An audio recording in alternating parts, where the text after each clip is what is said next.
সকাল সকাল মা রেডি হয়ে গেছে বাড়ি যাবে বলে। আজকে হচ্ছে বৃহস্পতিবার, তো চলো আজকে মাকে বলেইছিলাম একটু থাকার কথা, তবে মা বললো যে না আজকে বাড়িতে যেতেই হবে। তো যাই হোক আমি আর আটকাই না, মা যখন বলে যে আজকে আমি আসবো আমি তখনও বলি হ্যাঁ, আর যখন বলি যে মানে যখন মা বলে আজকে আমি বাড়ি চলে যাব তখনও আমি হ্যাঁ বলি। আমি জানি এই মানুষটা তার কাজের ফাঁকেই সব কিছু করে আমার জন্য। তো যাই হোক তাকে আটকে রাখার কোনো কারণেই নেই, জানি যে আবার যখন সময় পাবে ঠিক চলে আসবে আমার কাছে। এদিকে দেখো হাজব্যান্ড সকাল সকাল অফিসে বসে গেছে, আর এখন একটুখানি বাইরে বাগান দর্শন তো করেই আসলো। এদিকে মা রেডি হয়ে গেছে, আর সেই খবর শুনে আর একজন তো উঠে পড়েছে যে দিদুন চলে যাওয়ার আগে অন্তত সে একবার দোকান থেকে ঘুরে আসবে। তো সেও সাইকেল টাইকেল নিয়ে রেডি হয়ে চলে গেছে। আর এখানে মাকে কিছু একটু দিয়ে দিলাম, আমার ঘরে যা ছিল একটু আমন্ড ছিল সেটাই একটু দিলাম। মাকে কালকে রাতেই বলেছিলাম যে রাতে করে একটু আমন্ড ভিজিয়ে রেখে আর সকালে করে খেও, আর সেই সাথে একটু কলা আর সেই সাথে পেয়ারা এইগুলো একটু মাকে দিয়ে দিলাম। আর এই দেখো এখানে ওরা ঘুরে চলে এসেছে, আর ছেলে তার দিদুনের কাছ থেকে নিয়েছে একটা ক্যাডবেরি আর একটা সুইস রোল কেক। আর এদিকে দেখো আমি মাকে বললাম যে সাইকেলটা আজকে রাখো, আজকে আমিই ধুয়ে নেব। আসলে কি বলো তো, তোমরা হয়তো ভাবতে পারো যে বাইরে যাওয়ার পরে সাইকেল কেন ধুই আমি। তো বাইরে তো আমাদের এই রাস্তাটা খুবই নোংরা, আর তার উপরে কি বলতো সারা জায়গাতে একদম কুকুরে পটি করে একদম মানে বাজে করে রেখে দেয়। আর তাছাড়াও রাস্তা মানেই তো নোংরা হবে, আর সেই সাইকেলটাই আবার ফের ও ঘরেতে চালাবে, এটা আমার ঠিক ভালো লাগে না। সেই জন্য ও যখন বাইরেতে সাইকেল চালায় তারপরেই কিন্তু ওই সাইকেলটা আমি বাথরুমে নিয়ে গিয়ে খুব সুন্দরভাবে ধুয়ে দিই, তারপরে আবার দিই।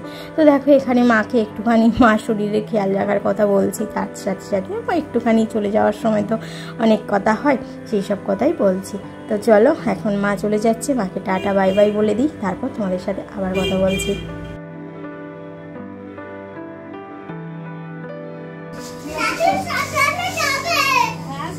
বাবা গো, হ্যাঁ হ্যাঁ হ্যাঁ হ্যাঁ ভালো থাকবে, হ্যাঁ হ্যাঁ শরীরের খেয়াল রাখো, বড্ড কেমন একটা হয়ে গেছো।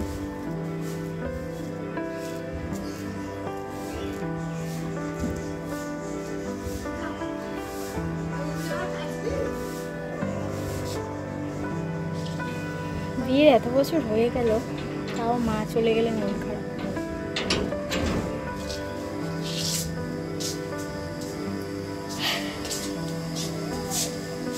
অনেক কাছাকাছির জন্য ভিজিয়েছি জানো তো, দাঁড়াও দেখাই। এই কাছাকাছিগুলো করবো, বাগানের নতুন নতুন সব ফুল দেখছো তোমরা।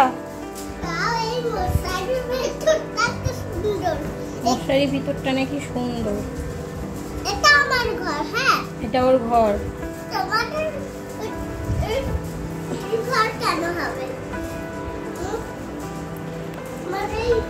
খাটের ভিতর থেকে কিছু জিনিস রাখতে গেছিলাম খাটের ভিতরে, এই মশারিটা ছোটবেলার ওর মশারি দেখতে পেয়েছে, এখন এটার ভিতরে নাকি ও থাকবে। বলো তো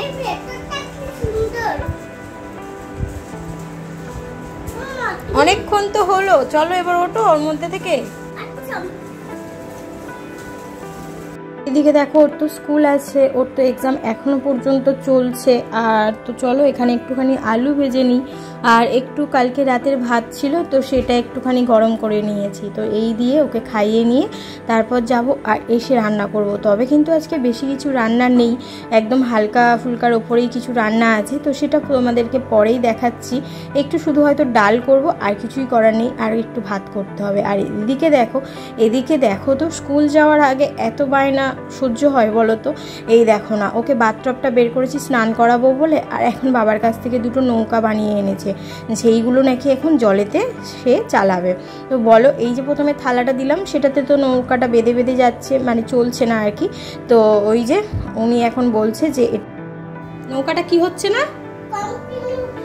কন্টিনিউ চলছে না। তো চলো ও নৌকা খারাপ হয়ে গেছে কিনা এখন এখানে চেক করা হচ্ছে। ও যখন একটু খেলতে চাইছে আমি আর খেলাতে বাধা কেন দিই? না না না না না না, শুধু জাস্ট দেখবে, ও কন্টিনিউ চলবে। দেখো এই দেখো কি বলতো, ওর সাথে যত আমিও জ্ঞান করব তত ওর বায়নাটা বেড়ে যাবে। সেক্ষেত্রে স্কুলে যাওয়ার আগেই মুডটা অফ হয়ে যাবে। আর আমি চেষ্টা করি স্কুলে যাওয়ার আগে যাতে ও ফ্রেশ মুড নিয়ে যেতে পারে, সেই জন্য একটু আধটা খেলতে চাইছে খেলুক।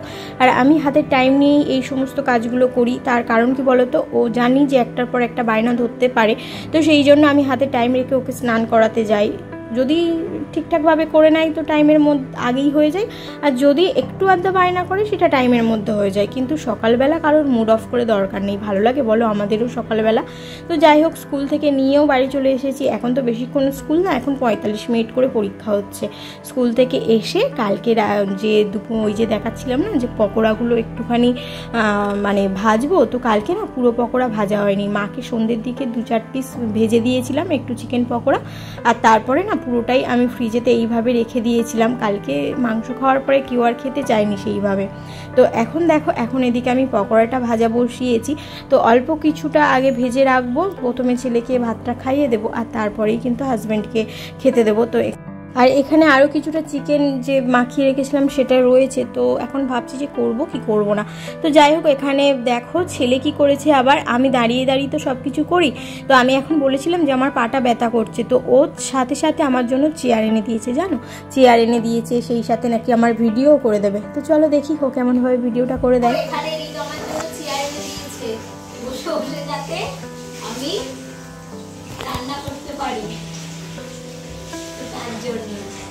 একটু হাসো,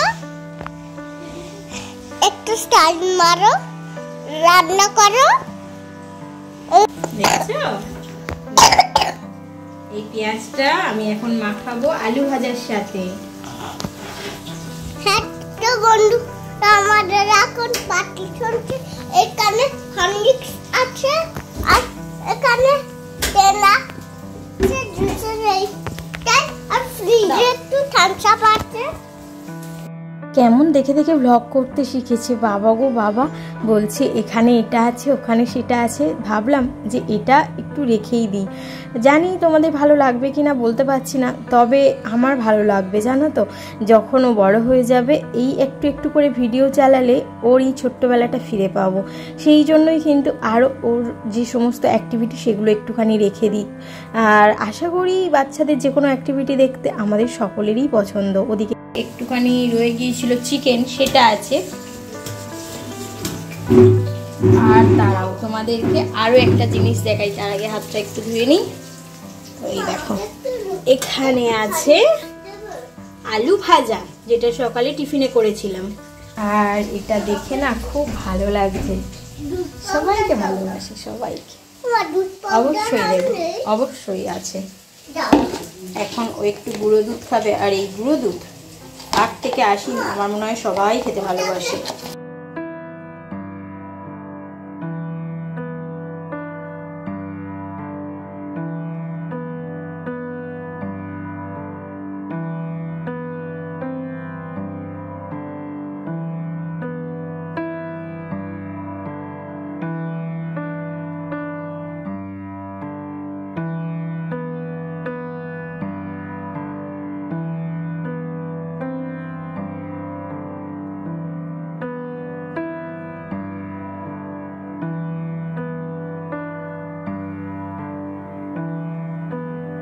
এখন আমার বাড়ির সামনে যে ফ্ল্যাটটা আছে, ওই ফ্ল্যাটে যে শ্রেয়সী থাকে, তো ওর সাথে তো এখন বেশ ভালো বন্ধুত্ব হয়েছে। শ্রেয়সী, দোলন, ওদের সাথে আমি হাঁটতে যেতাম।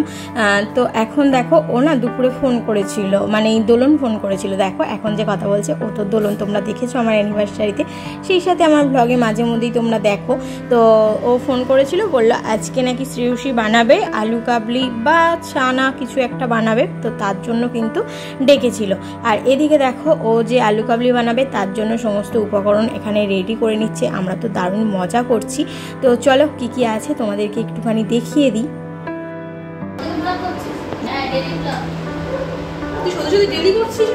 হ্যাঁ, আমি তো ডেলি ব্লগেই তো করি। ও এই এখানে ঢ্যাঁড়স দেখিয়ে ফেলেছি, এই ঢ্যাঁড়স দেখিয়ে ফেলেছি। আমি ভাবছি যে হ্যাঁ আমি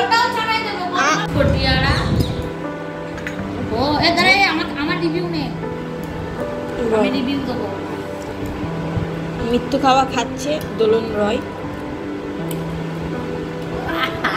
ও বাবা এই এক চোখ দেখাচ্ছিস কেন রে? তোর সব ভিউয়ারদের চোখ মারছে। হাকি টক রে, নুন দে। তুই দেখ।